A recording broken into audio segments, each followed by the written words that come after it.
Hello dear friends, स्वागत है आपका यूरेका क्लासेस में। हम बायोकेमिस्ट्री के बारे में पढ़ रहे हैं। लास्ट क्लास में हमने क्वार्डनरी स्ट्रक्चर्स के बारे में पढ़ा था कि क्वार्डनरी स्ट्रक्चर क्या होती हैं, मल्टीपल सब यूनिट का मतलब क्या होता है, एलोस्टेरिक का क्या मतलब होता है, कोऑपरेटिविटी का कैरेक्टर जिसमें प्रेजेंट होता है। इन सब चीज़ों के बारे में अपन लास्ट क्लास में बात कर रहे थे। आज हम बात को आगे बढ़ाते हुए देखेंगे कि एक एलोस्टेरिक स्ट्रक्चर का एग्जाम्पल, जो मोस्ट इम्पोर्टेंट एग्जाम्पल है हीमोग्लोबिन का। हीमोग्लोबिन के बारे में अपन देखते हैं कि जो हीमोग्लोबिन है वो हीमोग्लोबिन हमारे ब्लड सिस्टम का एक मोस्ट इम्पोर्टेंट प्रोटीन है। यानी हीमोग्लोबिन किससे बना हुआ है? प्रोटीन से बना हुआ है, जो हमारी आरबीसी का कंपोनेंट है। जब हम देखते हैं कि हमारे ब्लड में आरबीसी है और इस आरबीसी के अंदर आपको जो सबसे ज़्यादा मिलेगा वो क्या मिलेगा? हीमोग्लोबिन। और हीमोग्लोबिन क्या करता है? ऑक्सीजन का ट्रांसपोर्ट। अब देखिए, जो हमारी आरबीसी है वो विशेष तौर पर ऑक्सीजन के ट्रांसपोर्ट करने के लिए मॉडिफाइड है। यानी कि वो सारे काम करती है जहाँ पर क्या हो? ऑक्सीजन का ट्रांसपोर्ट हो। तो अपन जानते हैं उसमें न्यूक्लियस भी नहीं होता, कुछ भी नहीं होता, क्योंकि इसका जो मुख्य काम है वो क्या होगा? ऑक्सीजन को ट्रांसपोर्ट करना। और ऑक्सीजन को एक्चुअल में ट्रांसपोर्ट कौन करता है? हीमोग्लोबिन ट्रांसपोर्ट करता है। इसलिए हमारे ब्लड स्ट्रीम में जो एक इंपॉर्टेंट फैक्टर हो गया वो क्या हो गया? हीमोग्लोबिन। हीमोग्लोबिन की जब बात करते हैं कि हमारे ब्लड में ये कितना कंटेंट होता है, तो अपन बात करेंगे कि 100 ml ब्लड में आपको ये मिलेगा लगभग, अगर फीमेल की बात है तो अप्रोक्सीमेट 12 ग्राम। यानी 100 ml ब्लड में कितना मिलेगा? 12 ग्राम या 11 ग्राम के आसपास। और अगर मेल की बात करोगे तो ये लगभग मिलता है अपना 14 ग्राम के आसपास। थोड़ा सा मेल में ज़्यादा होता है क्योंकि ब्लड का composition, approximate blood volume, body का वॉल्यूम मेल का ज़्यादा होता है। इस वजह से लगभग ये 14 ग्राम, मतलब 1-2 ग्राम का मेल और फीमेल में फ़र्क रहता है। ये ब्लड जो है वो आपको अकॉर्डिंग टू कंडीशंस चेंज होता हुआ मिलेगा। जैसे कि मान लो प्रेग्नेंट लेडी है, प्रेग्नेंट लेडी के अंदर आपको हीमोग्लोबिन हो सकता है ज़्यादा मिल जाए, या फिर मान लो कोई कमज़ोर आदमी है, एनोक्सिया, हाइपोक्सिया। तो इस प्रकार की अलग अलग कंडीशंस होती हैं। तो ये एक एवरेज कंडीशन है कि अपन नॉर्मल कंडीशन की बात करते हैं कि मेल और फीमेल में थोड़ा सा डिफरेंस होता है ब्लड के अंदर। तो इस ब्लड से मान लो अगर हीमोग्लोबिन ज़्यादा हो गया या कम हो गया तो दिक्कत होती है। ज़्यादा होती है तो भी थोड़ी सी दिक्कत होती है, और कम हो गया तो ऑक्सीजन का ट्रांसपोर्ट ठीक से नहीं होना, सांस फूलना, इस प्रकार से चीज़ें प्रॉब्लम आना शुरू होती हैं। हम बात करते हैं हीमोग्लोबिन के स्ट्रक्चर की। जो हमारा हीमोग्लोबिन है वो 2 अल्फा एंड 2 बीटा सब यूनिट से मिलकर के बना होता है। यानी कि टोटल कितनी पॉलीपेप्टाइड की चेन हो गई? टोटल 4 पॉलीपेप्टाइड की चेन से मिलकर के हीमोग्लोबिन बना हुआ होता है, जिसमें 2 तो अल्फा है और 2 बीटा। जो अल्फा पॉलीपेप्टाइड की चेन है वो 141 एमिनो एसिड से मिलकर बनी है, और जो बीटा पॉलीपेप्टाइड चेन है वो 146 एमिनो एसिड से मिलकर के बनी हुई है। उसके बाद में देखिए, इसके अलावा आपको कुछ और मिल सकता है, जैसे कि गामा चेन होती है। एक गामा चेन होती है बीटा की जगह। अल्फा तो सब में मिलेगी, अडल्ट हो, चाहे बच्चा हो, चाहे बूढ़ा हो, आपको सब में क्या मिलेगी? Alpha chain. लेकिन बीटा चेन की जगह आपको कई बार क्या मिल सकती है कि जो हमारा फीटस होता है, छोटा बच्चा होता है, उसके अंदर आपको बीटा चेन की जगह गामा चेन देखने को मिल सकती है।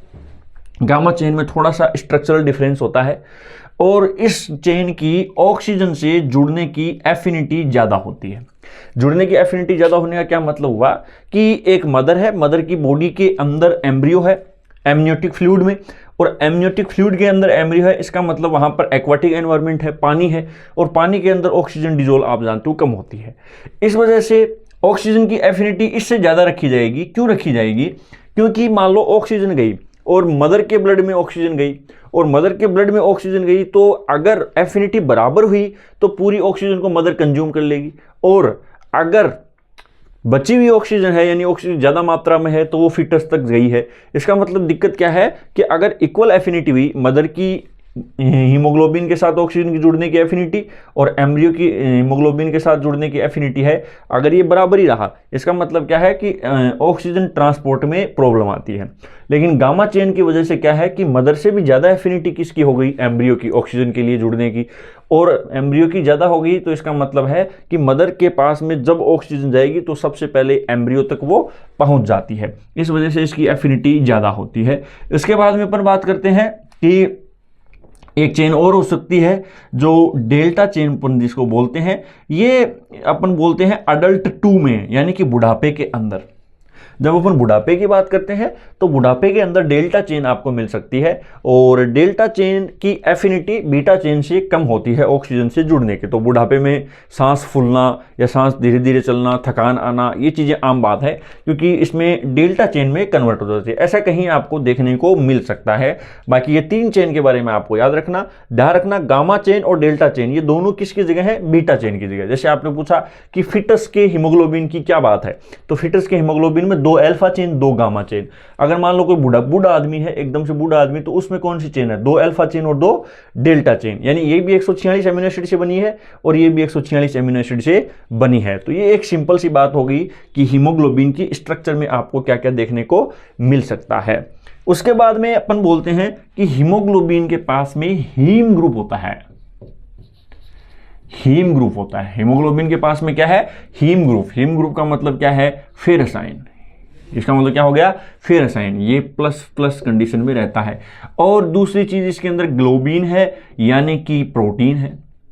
यही तो चेन है जो किसकी बनी हुई है, प्रोटीन की बनी हुई है। तो जब हम हीमोग्लोबिन की स्ट्रक्चर के बारे में देखते हैं तो हीमोग्लोबिन आपको इस प्रकार से मिलेगा कि इसके सेंट्रल पॉइंट में आपको फेरस मिलेगा, और इधर आपकी 4 फोरफायरिन रिंग होती हैं, इस प्रकार की जो 4 फोरफायरिन रिंग है, और ये पहली रिंग हो गई।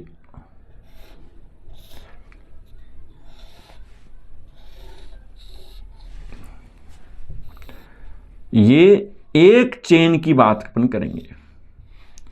ये जो मैं आपको स्ट्रक्चर बता पा रहा हूं वो मैं किसकी बात बता पा रहा हूं, सिर्फ एक चेन की स्ट्रक्चर समझा पा रहा हूं। अब देखिए इसकी एग्जैक्ट स्ट्रक्चर तो बहुत ही अलग है और हम उसको नहीं बना पाएंगे, तो मैं आपको यहाँ पर सिर्फ और सिर्फ एक जनरल सी बात बताना चाहूँगा कि ये इसकी एक सिंपल सी, और भी इसके अंदर जो फाइटोल टेल होती है, अलग अलग प्रकार की इसके अंदर चेन होती हैं, कार्बन की चेन इसके अंदर जुड़ती हैं। तो ये जो मैं आपको बताना चाह रहा हूँ 4 फोरफायरिन की रिंग है। और मैं मेन बात आपको क्या बताना चाह रहा हूँ कि जो फेरस आयन की वैलेंसी है वो 6 होती है। ये 4 वैलेंसी इसके द्वारा पूरी की जा रही हैं, और ये जो बची हुई 2 वैलेंसी हैं इनके साथ में कौन जुड़ेगा, ऑक्सीजन। इसके साथ में कौन जुड़ेगा, ऑक्सीजन। कैसे जुड़ेगा, ऑक्सीजन पर चार्ज है नेगेटिव और फेरस आयन पर चार्ज है पॉजिटिव, तो नेगेटिव और पॉजिटिव के अंदर इंटरेक्शन होगा, यानी कि ये नॉन कोवलेंट, यानी आयनिक बॉन्ड से ये दोनों ऑक्सीजन और फेरस आयन का इंटरेक्शन होता है। इस प्रकार से जो ऑक्सीजन हीमोग्लोबिन के ऊपर जुड़ता है वो कहां पर जुड़ता है, फेरस आयन के ऊपर जुड़ता है। और फेरस आयन इस प्रोटीन से जुड़ा हुआ है, ये प्रोटीन से हिस्टिडीन एमिनो एसिड से जुड़ा हुआ है। यानी फेरस आयन के साथ में आपकी जो चेन है वो कौन से एमिनो एसिड के साथ में इंटरेक्ट करेंगी, हिस्टिडीन एमिनो एसिड के सामने, यानी कि यहां पर कौन मिलेगा आपको, हिस्टिडीन एमिनो एसिड के साथ में इसका इंटरेक्शन होता है। तो ये बात हो गई कि ये इसकी बाइंडिंग साइट हो गई, ऑक्सीजन है वो फेरस के साथ में इंटरेक्शन कर रहा है। इसलिए आप ऑक्सीजन कैरिंग पिगमेंट, जिसको अपन रेस्पिरेटरी पिगमेंट बोलते हैं, उनके पास में, सबके पास में आपको एक पॉजिटिव चार्ज आयन मिलेगा। जैसे कि अपन बोलते हैं हीमोसाइनिन, हम बोलते हैं इरिथ्रोक्रोनिन, हम बोलते हैं वेनेडियम, हम बोलते हैं इरिथ्रोसाइनिन। इस प्रकार से हम अलग अलग प्रकार के रेस्पिरेटरी पिगमेंट पढ़ते हैं। उन सब रेस्पिरेटरी पिगमेंट में आपको पॉजिटिव चार्ज आयन मिलेगा। जो कोर सेंट्रल एरिया है वहां पर आपको कौन मिलेगा, मेटल आयन के रूप में पॉजिटिव चार्ज, क्योंकि ऑक्सीजन को कैरी करोगे तो ऑक्सीजन पर चार्ज होता है नेगेटिव, और वहां पर आपको कौन रखना पड़ेगा, पॉजिटिव चार्ज रखना पड़ेगा। दूसरी बात है कि ये जो फेरस आयन है ये फेरस के फॉर्म में क्यों मिलता है, क्योंकि हम जानते हैं फेरस फेरिक भी हो सकता है, यानी Fe+ भी हो सकता है और Fe+++ भी हो सकता है। ये वैलेंसी भी इसकी हो सकती है, ये फॉर्म भी इसकी हो सकती है, लेकिन ऐसा इसमें नहीं होता। क्यों नहीं होता, क्योंकि देखिए अगर पॉजिटिव चार्ज बढ़ गया तो इसकी ऑक्सीजन के साथ में जुड़ने की एफिनिटी ज़्यादा होगी, स्ट्रोंगली इसके साथ में जुड़ गया। और स्ट्रॉन्ग बॉन्ड्स के साथ में इसके साथ में जुड़ गया तो दिक्कत आएगी कि जैसे कि मान लो हम कहेंगे कि हम एक इसको मिटा के देखते हैं, फेरस आयन इसके पास में जुड़ता है, फेरस आयन ऑक्सीजन के साथ में जुड़ेगा और फेरस आयन ऑक्सीजन के साथ में जुड़ेगा तो यहां पर क्या होगा, देखो ये लंग्स के पास में हम जानते हैं कि हार्ट जो है, हार्ट से ब्लड आएगा लंग्स में प्यूरिफाई होने के लिए, क्योंकि पूरी बॉडी से पहले ब्लड आया हार्ट में, और हार्ट से कहां पर आया ब्लड, लंग्स में। लंग्स में ये ऑक्सीजन को लेगा। अब ये ऑक्सीजन को कौन लेगा, फेरस आयन, और ये यहां से ब्लड में चल करके ये पहुंचेगा आपके सिस्टम में। यानी आप जानते हो लंग से पहले हार्ट में जाएगा और हार्ट से जो वेंट्रिकल है वो वेंट्रिकल क्या करेगा, लेफ्ट साइड का वेंट्रिकल पूरी बॉडी में इस ब्लड को सप्लाई कर देगा। तो ये पूरे सिस्टम में, यानी कि हम बोलते हैं ऑर्गन्स के अंदर जाएगा। ये ऑर्गन्स के अंदर जो फेरस है ये ऑक्सीजन को रिलीज कर देगा और प्रत्येक सेल तक ऑक्सीजन पहुंच जाती है। और हम ये जानते हैं, हमने इलेक्ट्रॉन ट्रांसपोर्ट चेन पढ़ा है कि रोल क्या है ऑक्सीजन का, एक्चुअल में रोल क्या है कि इलेक्ट्रॉन ट्रांसपोर्ट चेन के कॉम्प्लेक्स फोर्स से आगे से इलेक्ट्रॉन को ले रहा था, जिसकी वजह से एटीपी का सिंथेसिस हो रहा था। यानी ऑक्सीजन क्या करेगी, एटीपी का सिंथेसिस करेगी। जो इलेक्ट्रॉन ट्रांसपोर्ट चेन में फाइनल इलेक्ट्रॉन एक्सेप्टर कौन था, ऑक्सीजन था। ऑक्सीजन से H2O बन रहा था। तो ये क्या कर देगी, प्रत्येक सेल के पास में ऑक्सीजन को पहुंचा देगा। और ऑक्सीजन को पहुंचा देगा इसका मतलब इसका लंग्स के पास में ऑक्सीजन के साथ में जुड़ना भी जरूरी था और यहां पर इस ऑक्सीजन को वापस छोड़ना भी जरूरी है। जैसे मान लो हम ये कहेंगे कि Fe+ के साथ में ऑक्सीजन जुड़ रही है तो इसकी एफिनिटी या इसमें लेस इफेक्टिव तरीके से बाइंड होगी। इसलिए हो सकता है कि लंग्स के पास में ऑक्सीजन हीमोग्लोबिन से जुड़ जाए और लंग्स के पास में ऑक्सीजन हीमोग्लोबिन से जुड़ करके क्या होगा, ऑक्सीजन हीमोग्लोबिन के साथ में जुड़ करके क्या होगा कि लेस एफिनिटी से जुड़ने की वजह से हो सकता है कि ये ऑक्सीजन को यहीं पर छोड़ दे हीमोग्लोबिन, क्योंकि एफिनिटी कम है, कम इफेक्टिव तरीके से बाइंड हुआ। इसकी वजह से क्या है कि ऑक्सीजन के पास में जुड़ गया हीमोग्लोबिन लंग्स के पास में और लंग्स के पास में इसको वापस छोड़ दिया। इसका मतलब ये ऑक्सीजन को सप्लाई नहीं कर पाया, पूरी बॉडी में ऑक्सीजन को सप्लाई नहीं कर पाया। या फिर मान लो दूसरी कंडीशन हो सकती है। दूसरी कंडीशन क्या हो सकती है, दूसरी कंडीशन हो सकती है कि Fe3+ के साथ में जुड़ गया। इसका मतलब ये टाइटली जुड़ जाएगा और टाइटली जुड़ने की वजह से ये लंग से ऑक्सीजन को लेके आएगा आपके सिस्टम तक। अब ये टाइट जुड़ा हुआ है, टाइट जुड़ा होने की वजह से क्या होता है, आपके सिस्टम से ऑक्सीजन को वापस लंग्स में ले आएगा। यानी कि ब्लड है वो ऑक्सीजन को लेकर के घूमेगा लेकिन टिश्यूज तक सप्लाई नहीं करेगा क्योंकि टाइटली जुड़ा हुआ है। इसलिए जरूरी है कि हीमोग्लोबिन के साथ में ऑक्सीजन ना तो ज्यादा टाइट जुड़े और ना ज्यादा लूज जुड़े। अगर टाइट जुड़े तो भी समस्या है, लूज जुड़े तो भी समस्या है। इस वजह से Fe+2 फॉर्म में क्या जुड़ेगा, ऑक्सीजन हीमोग्लोबिन के साथ में जुड़ेगा तो बहुत बढ़िया बात है, अन्यथा दिक्कत होती है। अब देखिए ऑक्सीजन हीमोग्लोबिन के साथ में जुड़ती है, इस प्रोसेस को हम क्या बोलते हैं,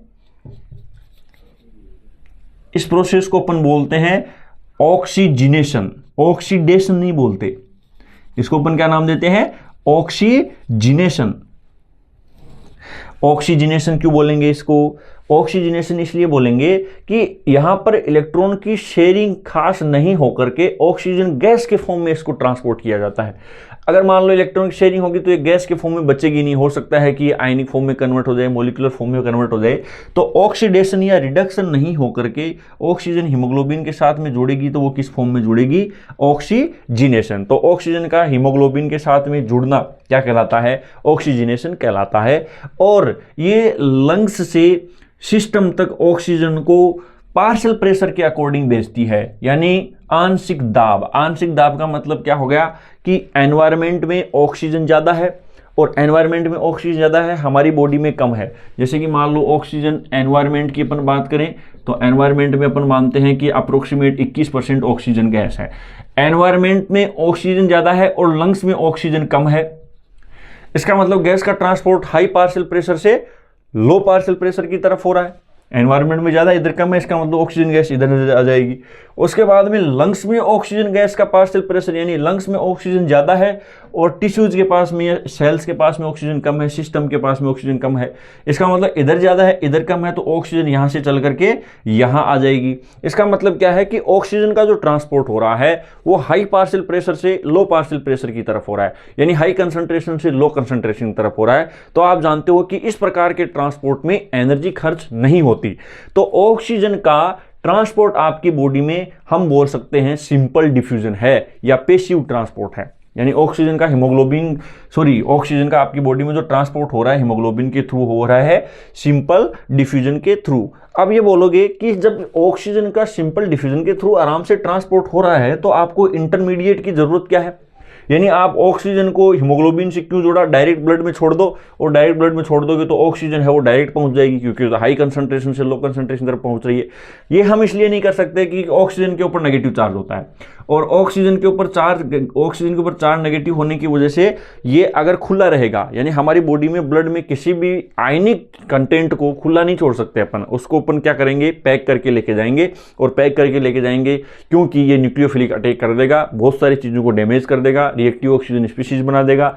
इसका मतलब है कि जहां पर इसकी जरूरत है उसको एग्जैक्ट वहीं पर ले जाके छोड़ा जाता है, और वहीं पर तुरंत प्रभाव से इस पर इलेक्ट्रॉन को ट्रांसपोर्ट कर देंगे, जिससे ऑक्सीजन H2O में कन्वर्ट हो जाएगा। अब H2O को आप अपनी बॉडी में खुला छोड़ सकते हो। इसलिए ये एक इंटरमीडिएट की जरूरत होती है कि हीमोग्लोबिन सिर्फ और सिर्फ कर क्या रहा है, लंग से ऑक्सीजन को कहां पर पहुंचा रहा है, सिस्टम के पास में पहुंचा रहा है। इसलिए ये क्या करता है, ऑक्सीजन को ट्रांसपोर्ट करता है। ये ऑक्सीजन ट्रांसपोर्ट मॉलिक्यूल है, ये बात आप ध्यान रखें। हालांकि हमारे पास में दो पिगमेंट होते हैं, एक होता है ऑक्सीजन स्टोरेज, एक क्या होता है, ऑक्सीजन स्टोरेज। ऑक्सीजन स्टोरेज का जो काम करेगा वो मायोग्लोबिन करेगा। ऑक्सीजन स्टोरेज का काम कौन करेगा, मायोग्लोबिन, यानी हमारी टिश्यूज में मायोग्लोबिन होता है जो ऑक्सीजन को कुछ टाइम तक स्टोर करके रख सकता है। इसका मतलब ऑक्सीजन ट्रांसपोर्ट पिगमेंट अलग है और ऑक्सीजन स्टोरेज पिगमेंट अलग है। जो हीमोग्लोबिन है वो क्वार्डनरी स्ट्रक्चर का प्रोटीन है, और आपका मायोग्लोबिन है वो टर्सरी स्ट्रक्चर का प्रोटीन है, यानी मायोग्लोबिन ओनली एक ही पॉलीपेप्टाइड की चेन से मिलकर के बना होता है, जिसमें 153 एमिनो एसिड होते हैं। तो ये बात आपको जरूर ध्यान रखनी है। उसके बाद में अपन देखते हैं कि हीमोग्लोबिन ऑक्सीजन को ट्रांसपोर्ट कैसे कर रहा है, या फिर ऑक्सीजनेशन की प्रोसेस से ऑक्सी हीमोग्लोबिन बन रहा है। तो हीमोग्लोबिन की 4 सब यूनिट होती हैं, हम इसको सिंपल फॉर्म में समझते हैं। ये हीमोग्लोबिन की 4 सब यूनिट हो गई, और इस 4 सब यूनिट पे अपन देखते हैं कि प्रत्येक सब यूनिट के ऊपर एक ऑक्सीजन जुड़ गया, यानी ये स्ट्रक्चर है, यहां पर एक ऑक्सीजन जुड़ गया, यहां पर एक ऑक्सीजन जुड़ गया, यहां पर एक ऑक्सीजन जुड़ गया।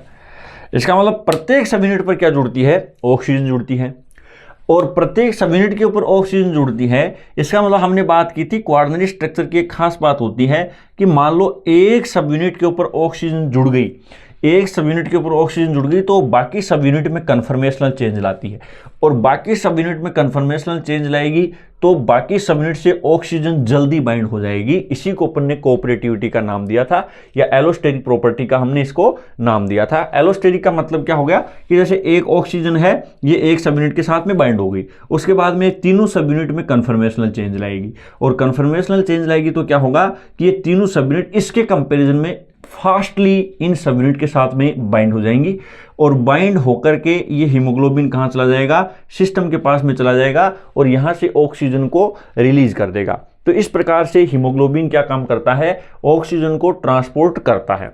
अब देखिए ऑक्सीजन को कैसे ट्रांसपोर्ट करेगा हमारे ब्लड में, किस किस प्रकार से मेथड्स हैं वो ऑक्सीजन को ट्रांसपोर्ट करता है। हीमोग्लोबिन को अदर कौन कौन से फैक्टर्स हैं जो इफेक्ट करते हैं ऑक्सीजन को ट्रांसपोर्ट, हम पढ़ेंगे नेक्स्ट क्लास में। हम ये देखेंगे कि कार्बन मोनोऑक्साइड एक बहुत जहरीली गैस है, ये किस प्रकार से हमें इफेक्ट करती है, इसका क्या रीजन होता है, ऐसा क्यों होता है कि हम दम घुट के मर जाते हैं, हमको पता भी नहीं चलता कि हम किस प्रकार से हमारी मौत हो रही है।